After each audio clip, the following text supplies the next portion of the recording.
एक छोटे से गांव में सखुबाई नाम की औरत रहा करती थी। वो बहुत ही गरीब थी, किराए के घर में रहती थी। उसके पति को गुजरे 2 साल हो गए थे। उसे एक लड़का भी था, उसका नाम था राजेश। वो पढ़ाई में बहुत ही होशियार था। पति के गुजरने के बाद घर चलने की सारी जिम्मेदारी सखुबाई के कंधों पर आई थी। साथ में राजेश की पढ़ाई का बोझ भी था। सखुबाई हमेशा सोचती कि उसका बेटा एक दिन बड़ा अफसर बने।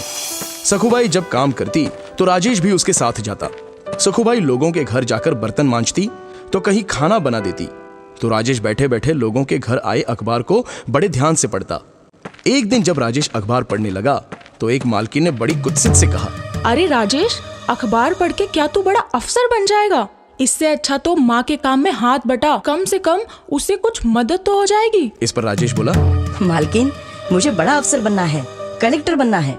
हम किताबें नहीं ले सकते, इसलिए ज्यादा ज्ञान के लिए मैं अखबार पढ़ता हूँ। मालकिन बोली, तुम और कलेक्टर शक्ल देखी है आपने? और मालकिन जोर जोर से हंसने लगी। सखुबाई को यह बात बहुत बुरी लगी और वो दोनों वहां से चले गए। फिर सखुबाई ने शादियों में रोटी बनाने का काम शुरू किया। वो अकेली ही 15-20 किलो की रोटियां बनाती थी। इसके लिए वो सुबह 3 बजे ही अपना काम शुरू कर देती थी। उसके साथ राजेश भी उठता था और माँ को मदद करके अपनी पढ़ाई करता था।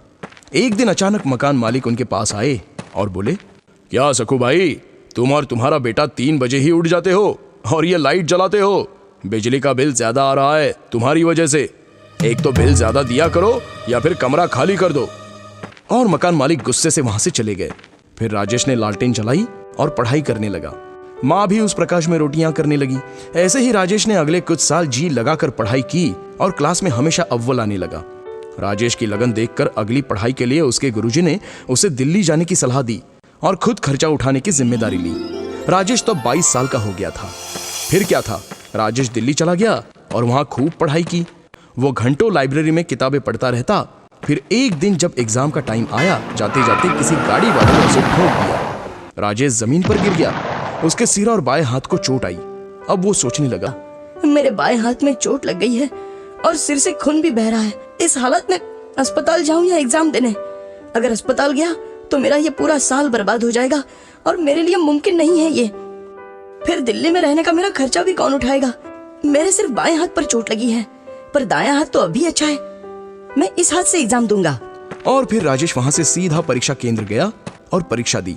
परीक्षा देने के बाद राजेश अस्पताल में भर्ती हुआ और इलाज करवाया।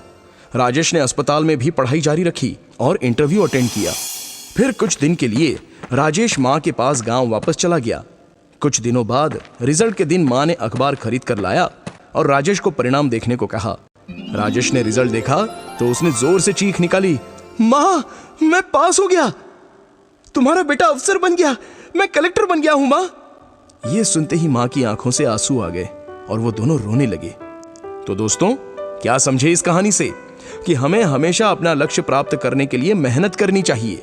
दुनिया चाहे हम पर हंसे या मजाक उड़ाए, लेकिन हमेशा अपने लक्ष्य का पीछा करना चाहिए।